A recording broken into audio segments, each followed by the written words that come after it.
Oke, hari ini saya mau berbagi kasih karunia dengan judul Perjalanan Padang Gurun fase yang pertama. Minggu lalu kita sudah bahas bahwa perjalanan padang gurun itu kan perjalanan padang gurun dari Mesir ke Kanaan itu tuh adalah gambaran atau bayangan dari bagaimana Allah hendak membawa kita semua dari dunia dosa pergi ke Kanaan rohani, yaitu sorga kan. Nah, jadi dari buku 2 seri sejarah penebusan, penulis itu bagi perjalanan ini jadi 5 fase. Nah, ini saya foto dari bukunya. 5 fase ini dibagi berdasarkan warna. Ada kuning, biru, merah, hijau, ungu. Nah, hari ini kita akan mencoba membahas sebanyak mungkin yang kuning. Jadi di fase pertama itu ada 10 tempat. Kalau teman-teman buka di bilangan 33 ya. Bilangan 33 ayat 5 sampai 14, saya coba bacain beberapa ya. Ayat 5 misalnya, berangkatlah orang Israel dari Rameses lalu berkemah di Sukot. Nah ini, Sukot. Mereka berangkat dari Sukot lalu berkemah di Etam, itu ayat 6, Etam gitu. Di tepi padang gurun. Terus begitu sampai ayat ke 14. Mereka berangkat dari Alus. Ini Alus. Berangkat dari Alus lalu berkemah di Rafidim. Ini Rafidim. Dan di sana tidak ada air minum untuk bangsa itu. Mereka berangkat dari Rafidim, lalu berkemah di padang gurun Sinai ini.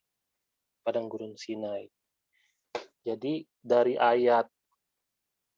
bilangan 33 ayat 5 sampai 14, sampai 15, itu mencakup perjalanan dari Sukot sampai ke padang gurun Sinai. Nah, itu perkemahan ke-11. Tapi penulis buku bagi perjalanan ini cuman 10 perkemahan, jadi sampai sesaat sebelum masuk padang gurun Sinai. Kalau baca di Keluaran 19 ayat 1, Ciliana tolong bacain dong Keluaran 19 ayat 1.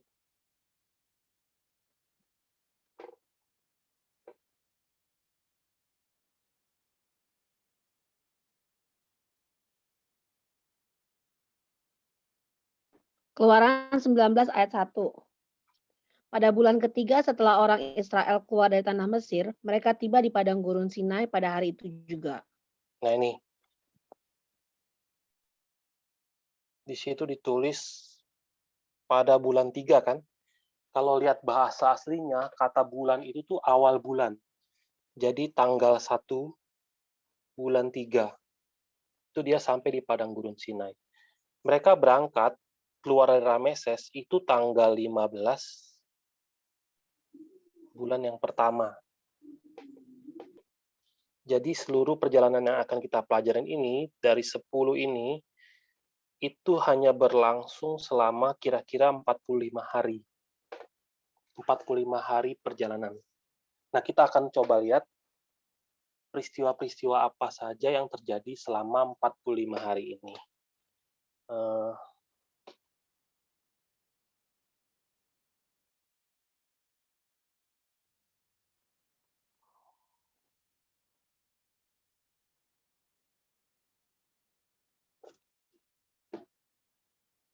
Ini yang bagian kiri saya zoom.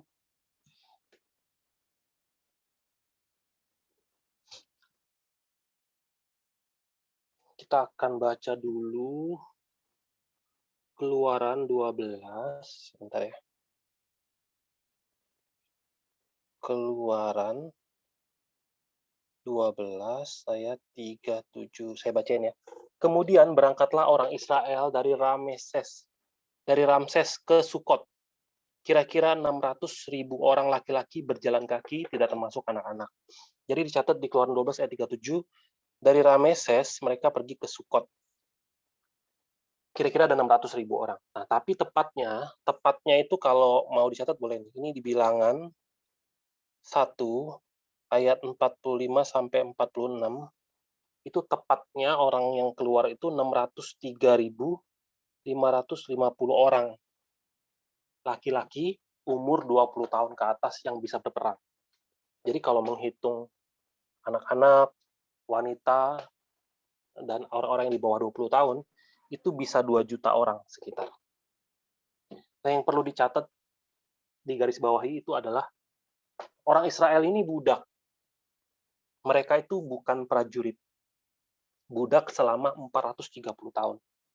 Kalau baca di Keluaran 12 ayat yang ke-40, lamanya orang Israel diam di Mesir adalah 430 tahun. Nah, itu 430 tahun ya. Jadi mereka itu kan mereka keluar dari Mesir itu ketika mereka melihat teror Tuhan yang sangat dahsyat lewat 10 tulah kan. Nah, walaupun mereka keluar dengan harta yang amat sangat banyak, mereka kan mengambil harta orang Mesir banyak. Perjalanan mereka ini itu penuh dengan ketidakpastian.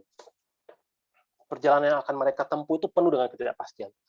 Nah, perkemahan pertama yang Tuhan pilih itu adalah Sukot. Sukot. Sukot itu arti namanya itu pondok-pondok atau kandang domba yang kecil. Sukot itu artinya pondok-pondok atau kandang domba yang kecil. Nah, dia berasal dari kata sakak. Kata sakak itu artinya menghalangi dengan tembok atau menutupi. Kata Sukot itu berasal dari kata ini, sakak, menghalangi atau menutupi. Nah, mayoritas pekerjaan utama orang Israel itu kan gembala kan.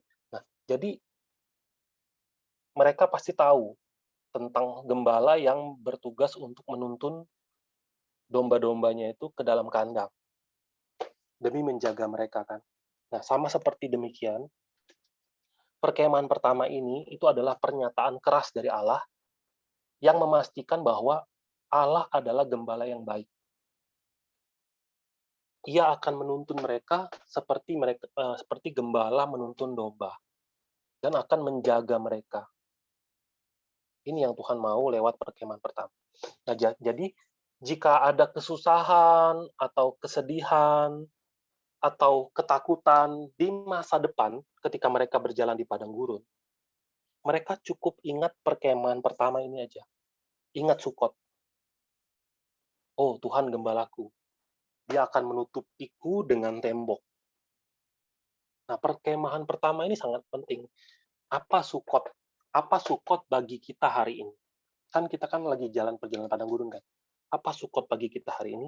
Sukot bagi kita hari ini itu adalah salib Kristus. Salib Yesus Kristus. Darah yang dicurahkan Yesus di atas kayu salib itu adalah jaminan mutlak atau Sukot bagi kita hari ini. Untuk bawa kita ke sorga, Allah terlebih dahulu menyerahkan anaknya yang tunggal sebagai tebusan. Nah, jadi kalau ada kesengsaraan, ada kebingungan, atau ada ketakutan, ada ketidakpercayaan di dalam kehidupan iman kita, kita cukup ingat ini aja. Hanya ingat ini bahwa, oh yes, Tuhan Allah bahkan memberikan anak yang tunggal untuk menyelamatkanku. Dan kita mengucap syukur, pasti kita akan dikuatkan bahwa apa? Oh, Tuhan tuh pasti akan bawa aku ke surga. Tuhan yang akan bawa aku ke surga tuh dia adalah Allah yang setia. Jadi meski kali ini situasinya sangat sulit, apalagi sekarang lagi corona kan, sangat sulit kan. Nah, semoga kita semua tuh bisa ingat Sukot ini, Sukot kita ya. Kalau baca di Yohanes 10 ayat 1, Yohanes 10 ayat 1, aku berkata kepadamu, sesungguhnya siapa yang masuk ke dalam kandang domba dengan tidak melalui pintu, tetapi dengan memanjat tembok, ia adalah seorang pencuri dan seorang perampok. Ayat 9 dan 10, akulah pintu. Barang siapa masuk melalui aku, ia akan selamat, dan ia akan masuk dan keluar dan menemukan padang rumput. Pencuri datang hanya untuk mencuri dan membunuh dan membinasakan. Aku datang supaya mereka mempunyai hidup dan mempunyainya dalam segala kelimpahan. Nah itu, sekot itu, pelajaran pertamanya itu. Pelajaran yang keduanya, saya hapus dulu. Ini mengenai roti tidak beragi.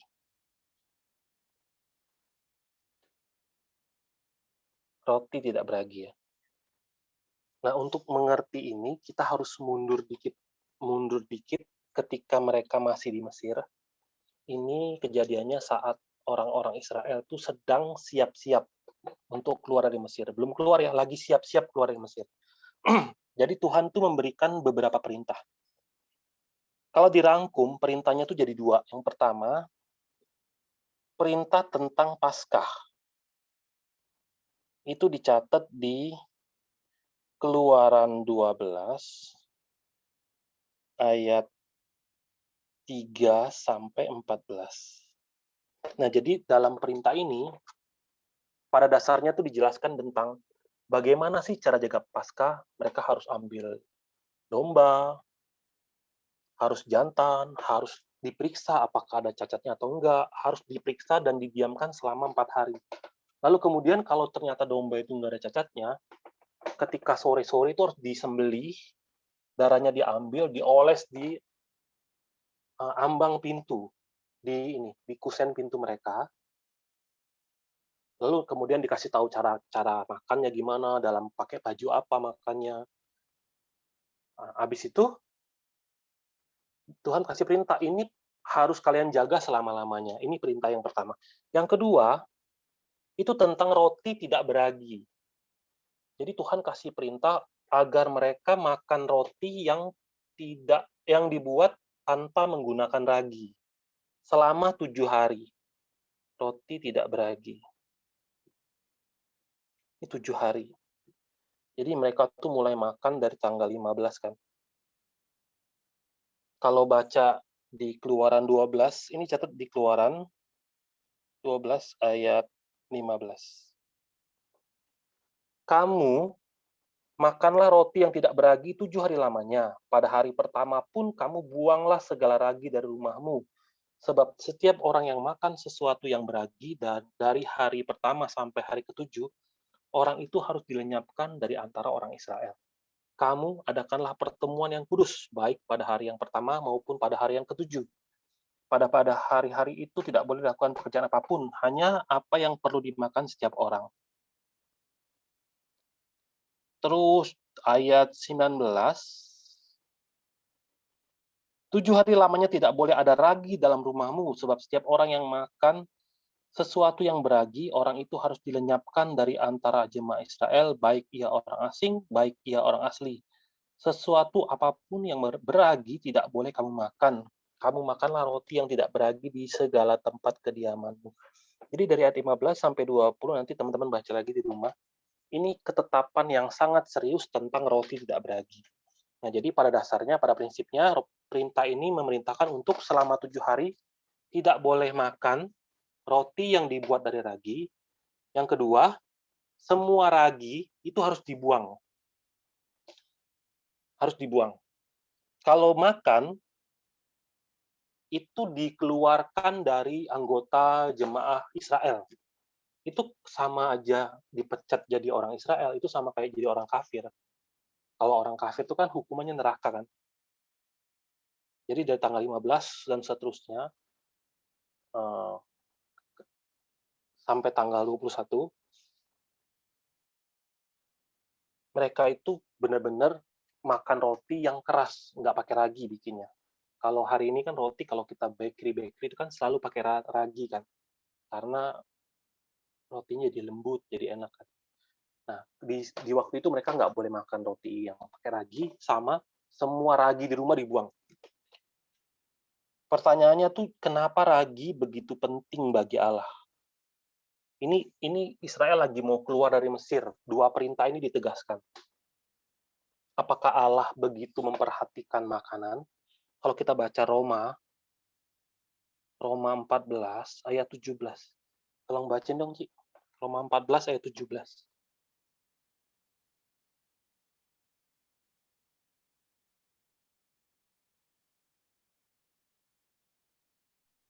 Roma 14 ayat 17. Sebab kerajaan Allah bukanlah soal makanan dan minuman, tetapi soal kebenaran, damai sejahtera dan sukacita oleh Roh Kudus. Nah, jadi kan dicatat kerajaan sorga itu bukan soal makanan dan minuman. Kalau begitu kenapa Tuhan pusingin soal ragi sih? Nah, secara luar, buang ragi itu gampang. Kalau periksa aja di rumah ada ragi, ambil buang. Ya kan? Oh, di sini ada ragi nih, ambil buang. Oh, itu ada ragi, ambil buang. Beres kan? Nah, perjanjian lama itu memang sangat susah bagi manusia itu untuk dapat memahaminya. Karena secara luar ini kayak ritual kan.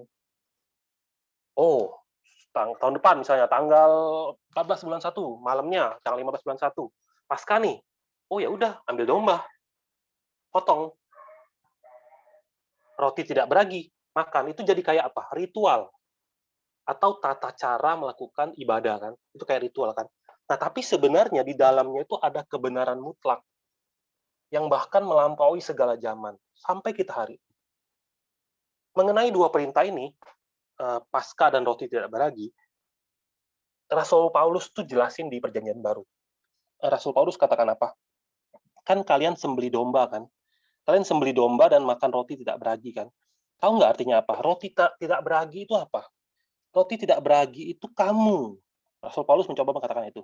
Roti tidak beragi, jadi kan ini Paskah ya. Paskah kan domba ya. Roti tidak beragi. Roti tidak beragi itu siapa? Rasul Paulus bilang orang-orang percaya. Orang-orang tidak percaya, orang-orang percaya itu roti tidak beragi itu. Dengan kata lain, Paulus bilang roti tak beragi itu kamu atau kita hari ini. Kalau baca 1 Korintus 5 ayat 7, dicatat, buanglah ragi yang lama itu supaya kamu menjadi adonan yang baru, sebab kamu memang tidak beragi. Paulus katakan, kamu tuh tidak beragi, kamu tuh roti tidak beragi. Tapi kamu menjadi tidak beragi itu bukan karena kamu benar-benar tidak beragi. Tapi karena Yesus sudah disembelih buatmu. Makanya dibaca catat, buanglah ragi yang lama itu supaya kamu menjadi adonan yang baru, sebab kamu memang tidak beragi. Sebab anak domba Paskah kita juga telah disembelih, yaitu Kristus. Nah, di perkemahan pertama, waktu di Sukot, mereka kan di situ kan makan roti tidak beragi kan. Artinya, sejak mereka keluar dari Mesir, sedang menuju ke Kanaan, mereka mulai buang semua ragi dan makan roti tidak beragi. Nah, ini mengandung arti kebenaran rohani yang sampai pada kehidupan kita hari ini, bahkan di masa depan juga.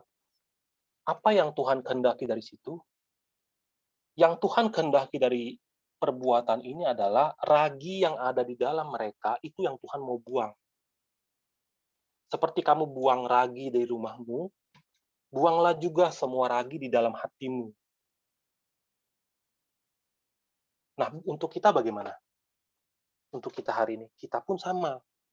Kita juga harus buang semua ragi-ragi lama kita. Dan makan roti tidak beragi. Mulai kapan? Mulai perkemahan pertama. Artinya sejak awal harus makan roti tidak beragi. Nah, jadi apa itu ragi? Ragi itu apa? Yang pertama, ragi itu adalah pengajaran palsu. Kita baca ya, Matius 16 ayat 6.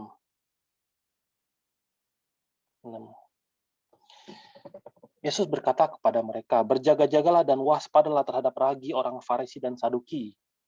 Maka mereka berpikir-pikir dan seorang berkata kepada yang lain, itu dikatakannya karena kita tidak membawa roti.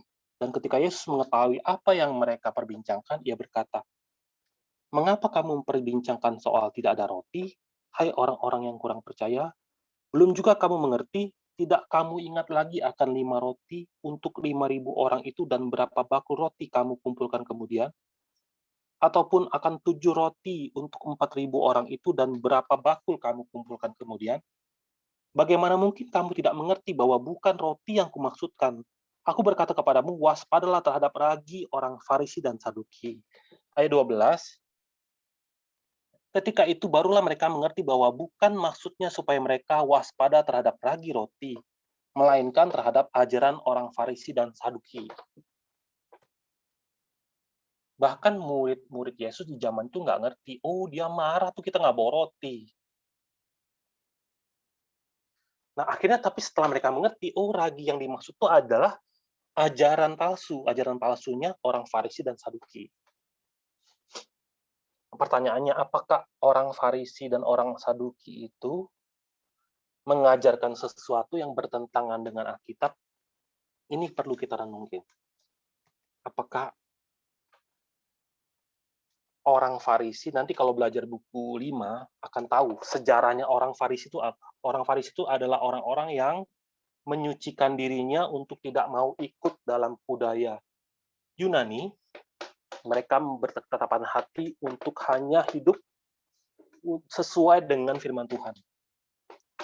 Jadi mereka tuh sangat tekun mempelajari firman Tuhan. Nah, apakah orang Farisi dan Saduki ini mengajarkan semuanya itu bertentangan dengan isi Alkitab? Tidak. Mereka sama kayak Yesus, mereka ngajarin Alkitab Perjanjian Lama. Persis. Bedanya, di dalam pengajaran mereka, mereka tambahin pikiran-pikiran mereka sendiri, mereka tambahin tradisi-tradisi manusia. Kalau ingat bagaimana cara bikin ragi ya, kalau zaman dulu tuh mereka bikin ragi itu caranya gini. Kalau mereka bikin adonan roti, sebagian mereka ambil, disisihkan. Jadi setelah beberapa lama, adonan itu kan akan jamuran kan. Nah nanti kalau bikin roti lagi, roti yang jamuran itu, adonan jamuran itu, dicampurin ke adonan baru. Jadi jamurnya, bakterinya mulai bikin roti itu mengembang. Jadi rotinya jadi enak, jadi lembut, makannya enak gitu. Nah, kalau adonan ini dibuat tanpa ragi sama sekali, itu benar-benar keras, susah dimakan, susah dicerna. Nah, elemen ini yang disebut ragi ini, pengajaran yang dicampur-campur oleh orang-orang Farisi dan orang Saduki, ini bikin pengajaran mereka tuh enak didengar, lembut.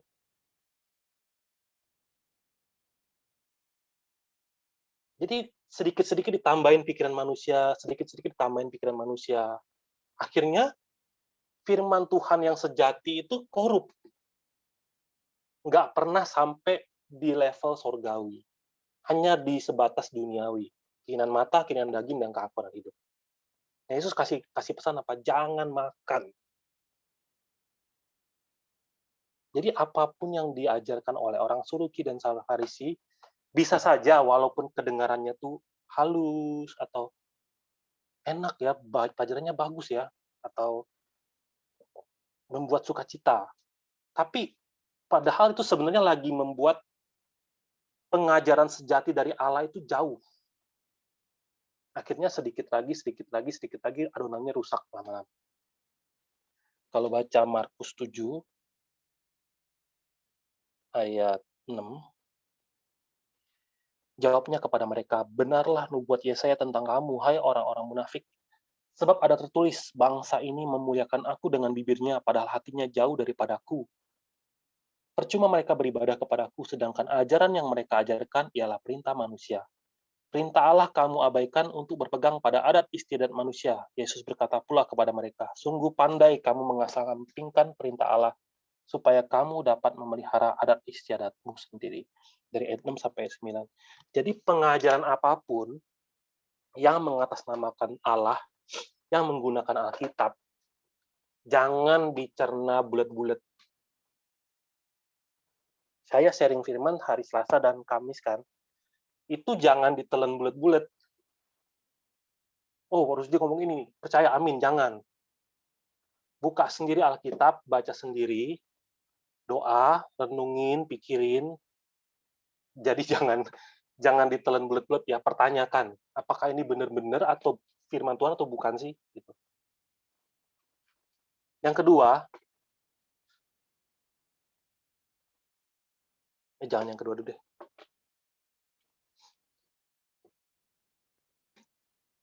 Ini saya mengutip dari buku kedua, penulis tulis begini.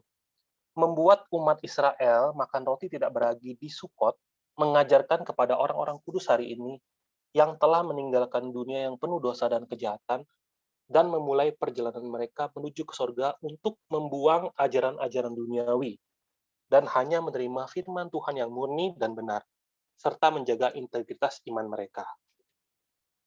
Yang kedua ya, ragi. Yang kedua tuh arti ragi apa? Ragi itu kemunafikan.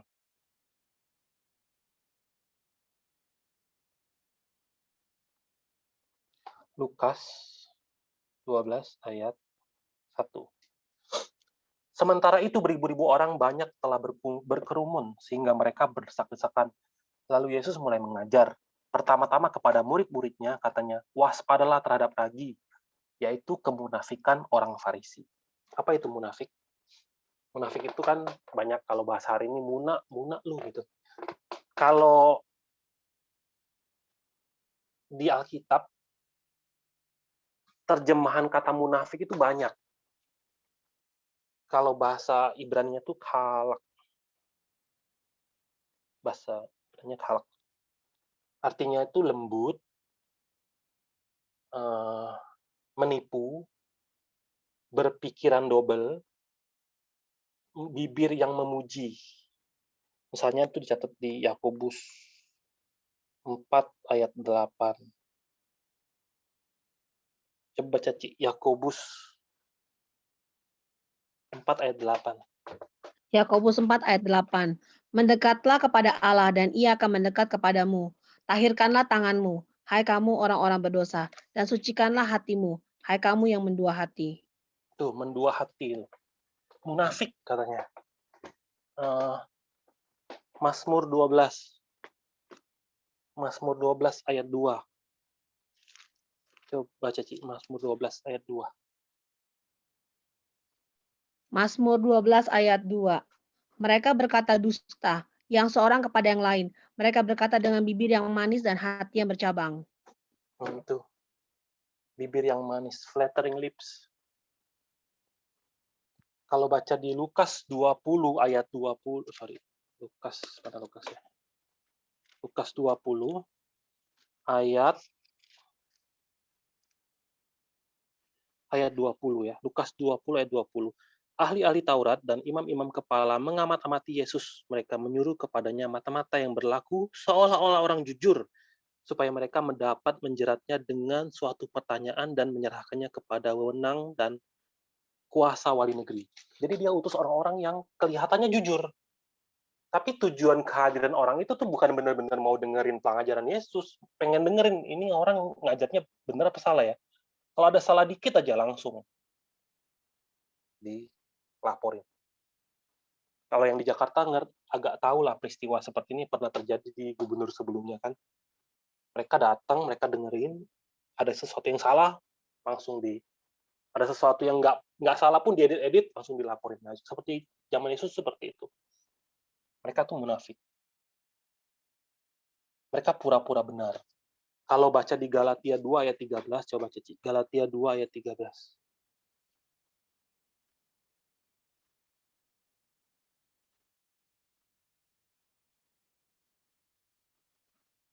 Galatia 2 ya?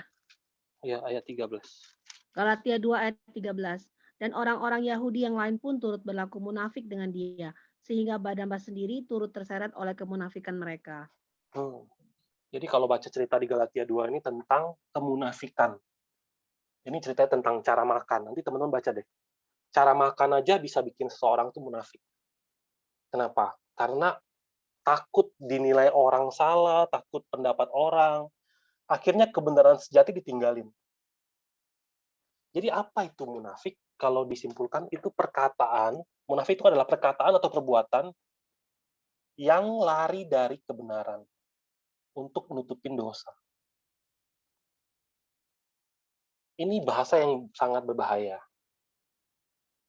Kapan seseorang bisa munafik? Kapan saja. Kalau misalnya seseorang berpikir ya, misalnya saya berpikir, saya tuh kalau minggu ke gereja, tiap hari paling enggak ada baca Alkitab, terus ikut kelas-kelas belajar Alkitab banyak, sharing firman banyak, berarti aku ini orang baik dong. Nah, tapi kalau Alkitab ngomong, Jangan bohong kepada diri sendiri. Bahkan kepada diri sendiri pun jangan bohong. Yakobus 1 Yakobus 1 ayat 26 tulis gini, "Jikalau ada seorang menganggap dirinya beribadah, tetapi tidak mengekang lidahnya, ia menipu dirinya sendiri. Maka sia-sialah ibadahnya." Kalau baca 1 Yohanes 1 ayat 8, coba ceci 1 Yohanes 1 ayat 8. 1 Yohanes 1 ayat 8. Jika kita berkata bahwa kita tidak berdosa, maka kita menipu diri kita sendiri, dan kebenaran tidak ada dalam kita. Jika kita berpikir kita bukan seorang pendosa, aku ini orang benar, ini nipu lah kita ngomong. Kenapa? Karena semua manusia itu berdosa. Makanya Yesus ngomong, hati-hati dengan kemunafikan ini. Ragi itu sama, di luarnya kelihatannya bersih, tapi dalamnya itu apa? Begitu kotor. Kayak kuburan, Yesus ngomong. Di depannya diraut putih-putih, kuburan tuh kalau kotor, supaya gampang dikapurin, biar putih-putih, biar bersih gitu. Karena dalamnya petengkorak semua. Nah, Yesus dalam kehidupannya, dia tuh selalu bersama-sama dengan orang-orang yang dianggap atau dicap berdosa. Orang-orang yang dihakimi secara sosial. Sedangkan orang Farisi dan orang Saduki itu apa? Secara sosial mereka itu kalangan atas. Di buku 6 itu dibahas tentang imam-imam, tentang orang Saduki, tentang orang Farisi, bagaimana mereka bekerja sambil menjilat pemerintah. Jadi dari pakaian mereka bagus, cara mereka hidup itu bagus. Perbedaan di zaman Yesus itu antara orang Saduki dan orang berdosa adalah orang berdosa tahu mereka berdosa. Dan Tuhan Yesus datang sedang menyelamatkan orang yang berdosa. Ketika orang berdosa tahu dia berdosa, maka kesempatannya ada. Sementara orang yang munafik tadi, dia taunya dia benar. Akhirnya dia ngedatang kepada kebenaran itu. Kalau baca Mazmur 32, Mazmur 32, dari ayat 1 sampai ayat 11. Nanti dibaca di rumah ya. Mazmur 32 ayat 1 sampai 11. Saya bacakan dari ayat 4. Dari ayat 2 deh.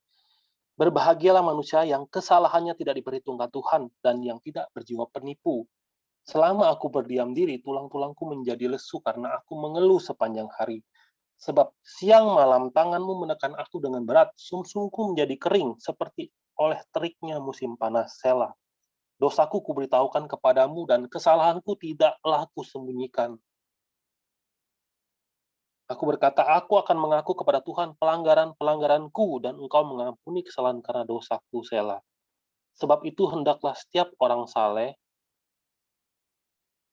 berdoa kepadamu selagi engkau dapat ditemui. Sesungguhnya pada waktu banjir besar terjadi itu tidak melanda. Ketika seorang tahu dirinya berdosa dan dia mengakui dosanya, itu jadi lega.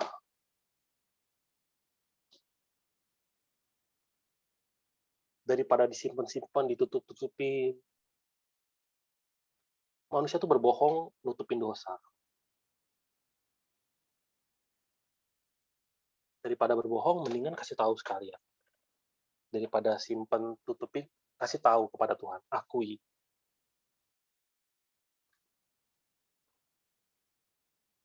Nah, jadi, tapi jangan ngaku di hadapan orang juga nggak bagus. Kenapa? Karena manusia tuh belum tentu bisa jadi tempat curhat yang kekal. Suatu saat ketika dia benci sama kita, semua rahasia kita dibongkar. Jadi kalau mau curhat, curhatlah hanya kepada Tuhan saja. Nah, jadi selama 7 hari itu nggak boleh ada ragi di rumah. Harus dibersihkan. Yang ketiga, ragi itu adalah dosa lama. Dosa lama. Kalau baca di 1 Korintus 5 ayat 8, 1 Korintus 5 ayat 8, karena itu marilah kita berpesta bukan dengan ragi yang lama, bukan pula dengan ragi keburukan dan kejahatan, tetapi dengan roti yang tidak beragi, yaitu kemurnian dan kebenaran.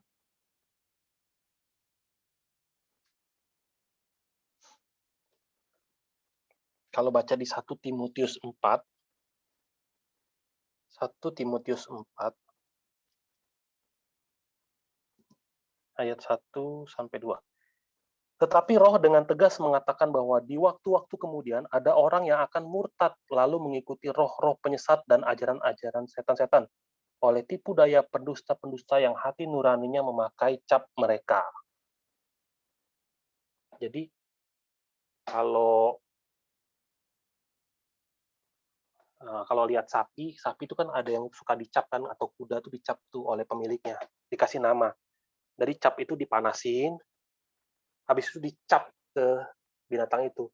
Jadi membekas, terbakar. Itu kulitnya tuh langsung rusak. Kulitnya rusak, dan itu jadi mati rasa. Kalau hati nuraninya dicap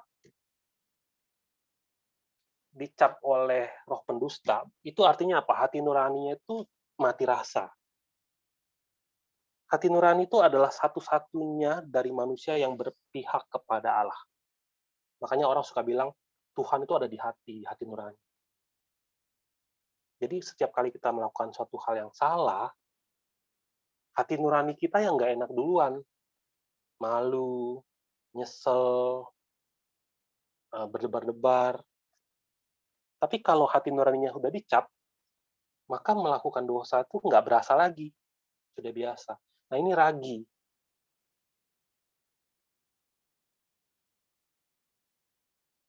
Ragi ini sudah terlalu lama diam di dalam hati. Kita sudah berkerak sampai bikin kita tuh ketika melakukan dosa itu udah nggak berasa lagi.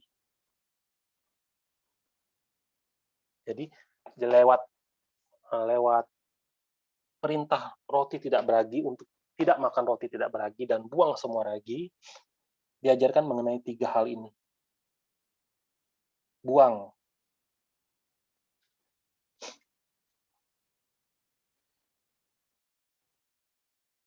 Memang roti tidak beragi itu keras ya, sulit dimakan dan hambar, tapi kita harus cari pengajaran firman yang benar. Walaupun keras dan sulit dimakan, tapi Tuhan bilang itu caranya. Kalau mau ke surga, itu 7 hari, jangan ada ragi. Perkemahan kedua, itu Etam. Etam ya.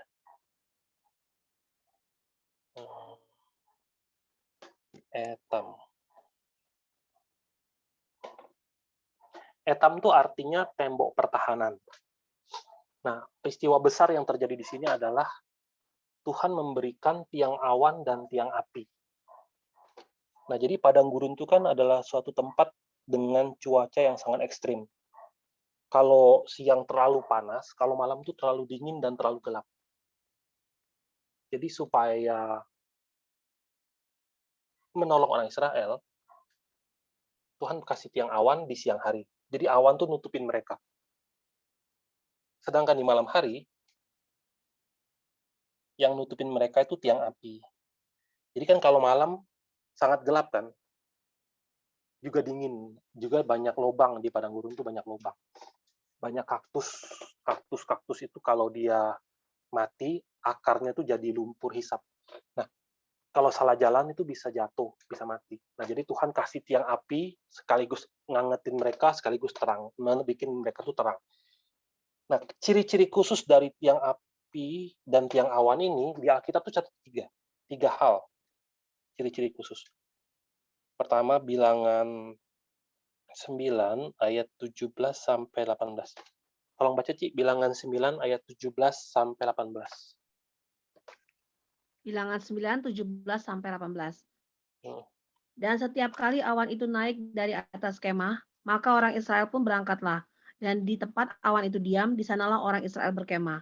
Atas titah Tuhan, orang Israel berangkat, dan atas titah Tuhan juga mereka berkemah. Selama awan itu diam di atas kemah suci, mereka tetap berkemah.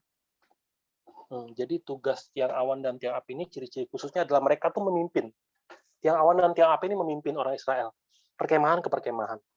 Yang kedua, Keluaran 13 ayat 22. Keluaran 13 ayat 22. Dengan tidak beralih, tiang awan itu tetap ada pada siang hari dan tiang api pada waktu malam di depan bangsa itu. 40 tahun mereka di padang gurun, tidak beralih. Ini ciri-ciri khususnya. Tidak beralih. Selalu menyertai orang Israel, bagaimanapun situasi hati orang Israel. Baik ketika mereka sedang bersuka cita, atau bahkan ketika mereka sedang membangkang Tuhan. Atau ketika mereka marah sama Tuhan. Nah, tidak beralih ini dalam bahasa aslinya itu bentuk belum selesai. Tata bahasa belum selesai. Artinya memang tidak beralih. Tetap, sekarang tidak beralih, nanti pun tidak beralih. Yang ketiga itu dicatat di Keluaran 14 ayat 19 sampai 20. Keluaran 14 ayat 19 sampai 20. Kemudian bergeraklah malaikat Allah yang tadinya berjalan di depan tentara Israel lalu berjalan di belakang mereka. Dan tiang awan itu bergerak dari depan mereka lalu berdiri di belakang mereka. Demikianlah tiang itu berdiri di antara tentara orang Mesir dan tentara orang Israel, dan oleh karena awan itu menimbulkan kegelapan, maka malam itu lewat sehingga yang satu tidak dapat mendekati yang lain semalam-malaman.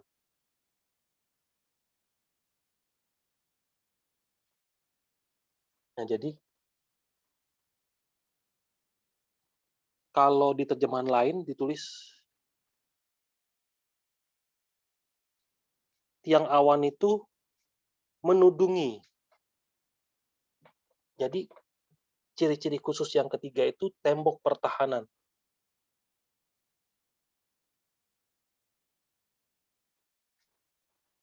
Tembok pertahanan.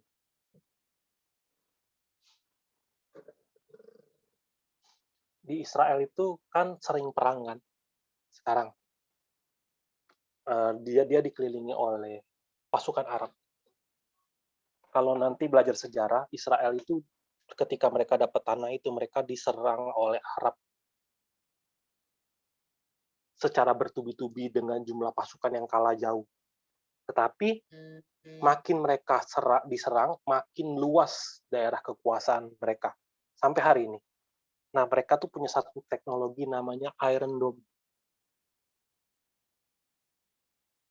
Iron Dome tuh jadi mereka pasang beberapa rudal yang fungsinya untuk nembak. Jadi kayak misalnya ini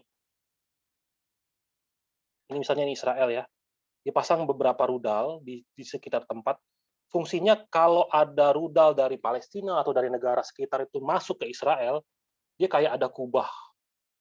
Ketika rudal itu masuk ke dalam jangkauan ini, kubah tidak tampak ini, nanti rudalnya akan ditembak. Dar. Makanya mereka tuh nggak bisa diserang. Teknologinya namanya Iron Dome. Nah, sama seperti itu, fungsi dari tiang awan dan tiang api itu menutupin, melindungi mereka. Kalau baca di Zakaria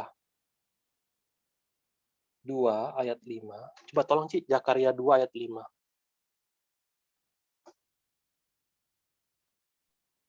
Zakaria 2 ayat 5. Dan aku sendiri, demikianlah firman Tuhan, akan menjadi tembok berapi baginya di sekelilingnya. Dan aku akan menjadi kemuliaan di dalamnya. Jadi tiang api itu Tuhan sendiri. Jadi dengan memberikan tiang awan dan tiang api,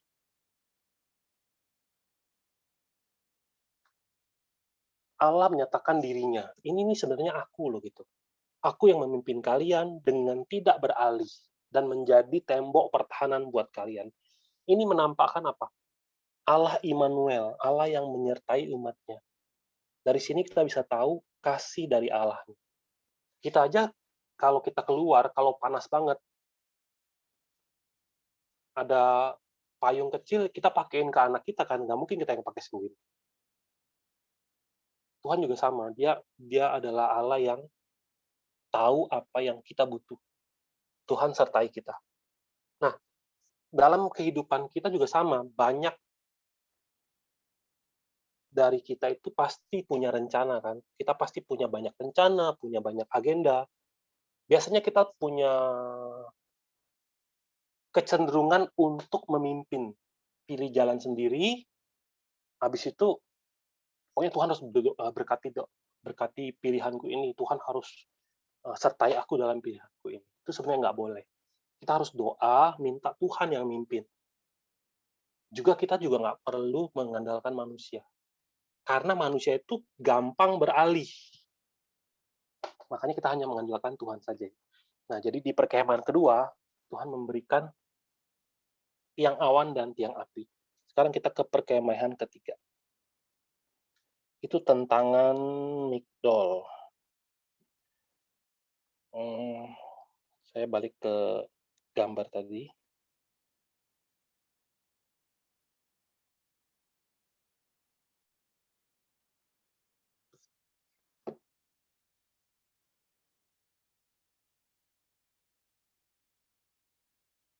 Oke. Tempat ini adalah tempat yang ini ya, yang warna ini nih yang saya lingkarin, tentangan Migdol. Tempat ini kalau salah ngerti sih benar-benar dikira ini nyasar. Firaun Mesir itu pikir ini Musa bawa orang Israel nyasar nih. Nyasar di padang gurun. Coba baca Keluaran 14 ayat 3.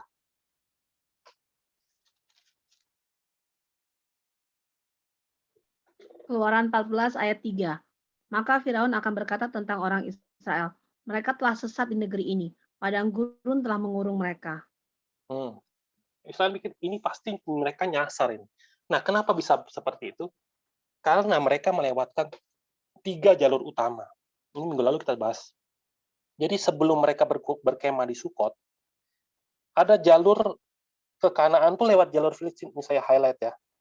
Nih, yang atas ini. Nah ini.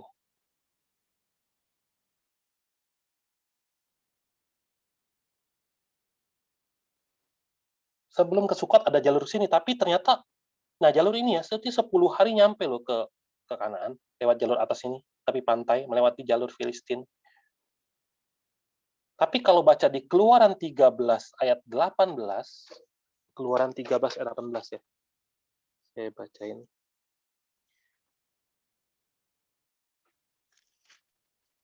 Keluaran 13 ayat 18. Tetapi Allah menuntun bangsa itu berputar melalui jalan di padang gurun menuju ke Laut Teberau. Dengan siap sedia berperang, berjalanlah orang Israel dari tanah Mesir. Nah, jadi mereka malah bukannya belok ke sini, malah menuju ke bawah. Menuju ke Laut Teberau. Akhirnya mereka berkemah di Sukot, di sini ya. Nah, Sukot ini ada jalan langsung. Ada jalan langsung ke Kanaan lewat menuju Syur nih, lewat ini yang tengah. Tapi sekali lagi kalau baca di Keluaran 13 ayat 20 sampai 21 saya bacanya, Keluaran 13 ayat 20 sampai 21. Demikianlah mereka berangkat dari Sukot dan berkemah di Etam di tepi padang gurun. Tuhan berjalan di depan mereka pada siang hari dalam tiang awan untuk menuntun mereka di jalan dan pada waktu malam dalam tiang api untuk menerangi mereka sehingga mereka dapat berjalan siang dan malam.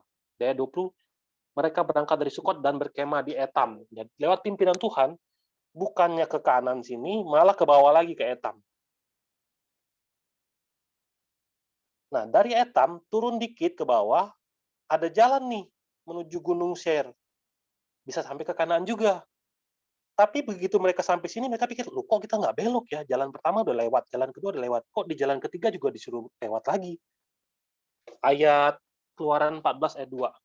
Katakanlah kepada orang Israel supaya mereka balik kembali dan berkemah di depan Pi-hahirot antara Migdol dan laut.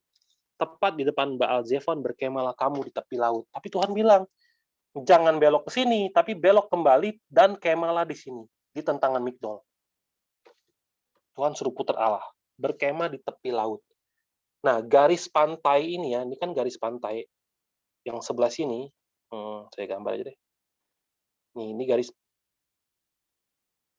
garis pantai ini itu banyak gunung. Makanya namanya Migdol. Migdol itu artinya benteng. Jadi banyak gunung. Jadi situasinya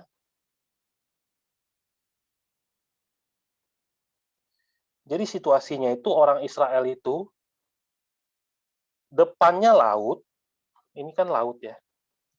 Ini orang Israel nih. Di depan mereka laut. Ini gunung-gunung. Di belakang mereka, orang Mesir nyusul.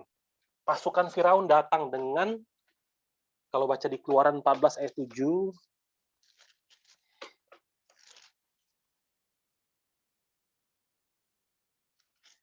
ia membawa 600 kereta yang terpilih. Ya, segala kereta Mesir masing-masing lengkap dengan perwiranya. Mesir itu negara paling kuat di zaman itu, kayak Amerika hari ini. Kereta tuh kayak tank zaman itu. Dia bawa 600 kereta beserta perwira-perwiranya. Negara tuh kalau militernya nggak kuat tuh nggak bisa maju. Apalagi di zaman seperti itu, zaman primitif seperti itu. Sebuah negara dengan kekuatan militer yang besar dan terstruktur sedang menyerbu 2 juta orang Israel yang sehari-hari kerjanya budak. Mereka tuh benar-benar terjepit di sini. Maju laut, kiri gunung, kanan gunung, belakang maut Firaun. Harapan hidup itu nol.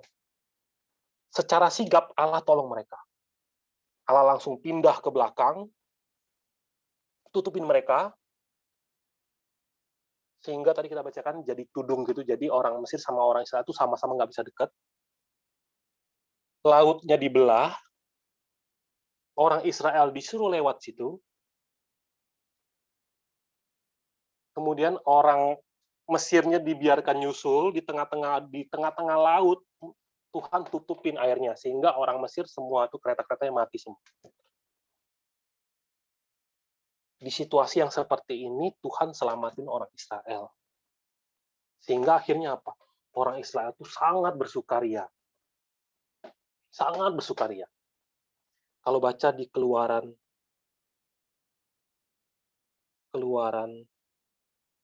15 ayat 1 sampai 18. Kalau baca ayat 1, pada waktu itu Musa bersama-sama dengan orang Israel menyanyikan nyanyian ini bagi Tuhan yang berbunyi. Itu kalau mau tahu lirik lagunya, dengerin deh. Atau baca deh ayat 1 sampai 18. Itu lagu yang mereka nyanyiin. Kalau baca ayat 20 sampai 21, itu Miriam itu nari. Kalau baca ayat 20 ya, Miriam itu nari. Benar nggak sih ayat 20? Lalu Miriam, Nabiyah itu, saudara perempuan Harun, mengambil rebana di tangannya, dan tampillah semua perempuan mengikutinya memukul rebana serta menari-nari. Dan menyanyilah Miriam, memimpin mereka. Menyanyilah bagi Tuhan, sebab ia tinggi luhur, kuda dan penunggangnya dilemparkannya ke dalam laut.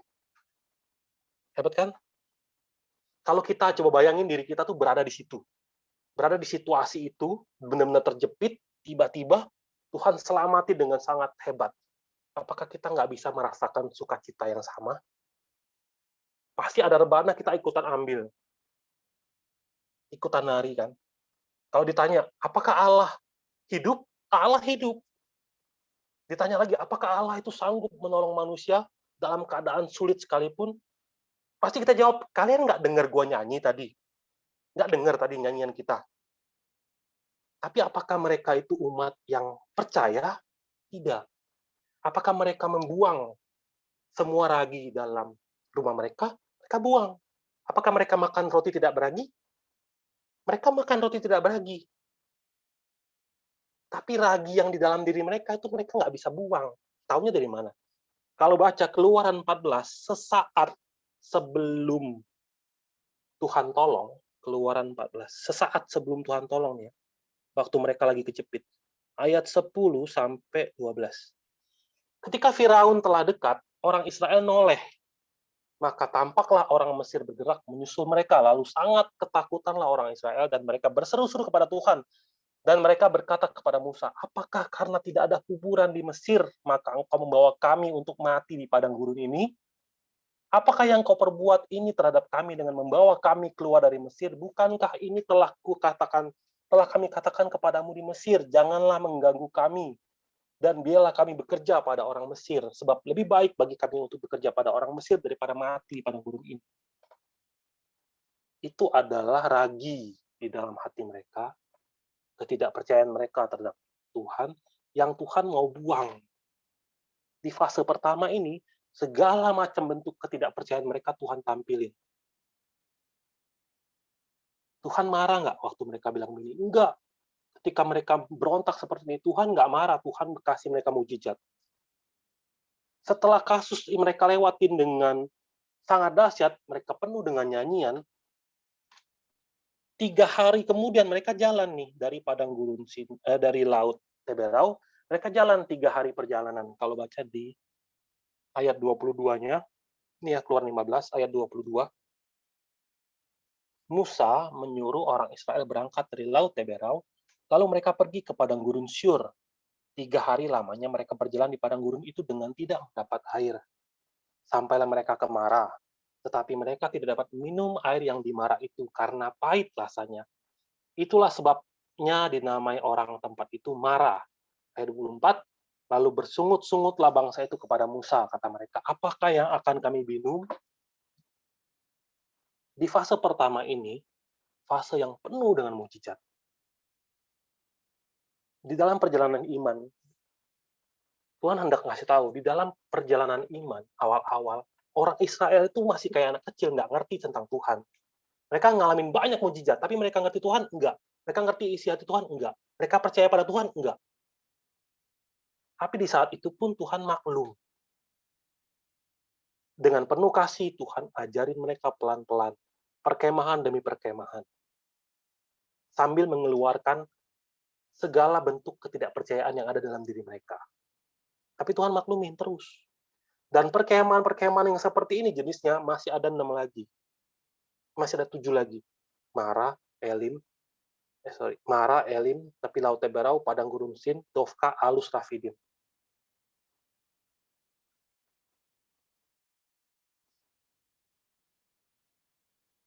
Tapi setelah mereka lewat fase ini akan ada fase-fase berikutnya yang memimpin iman mereka makin kuat, makin kuat, makin kuat. Maka dalam perjalanan iman kita harus bertumbuh terus dalam pengetahuan yang benar akan Tuhan. Sehingga kita nggak jadi orang yang setiap ada masalah bersungut-sungut kepada Tuhan. Tuhan bersungut-sungut, Tuhan bersungut-sungut.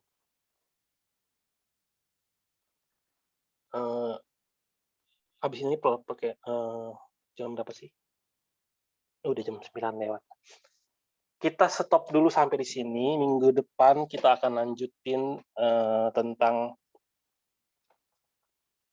di Laut Merah lebih dalam lagi sama perkemahan-perkemahan selanjutnya. Sampai di sini ada pertanyaan nggak?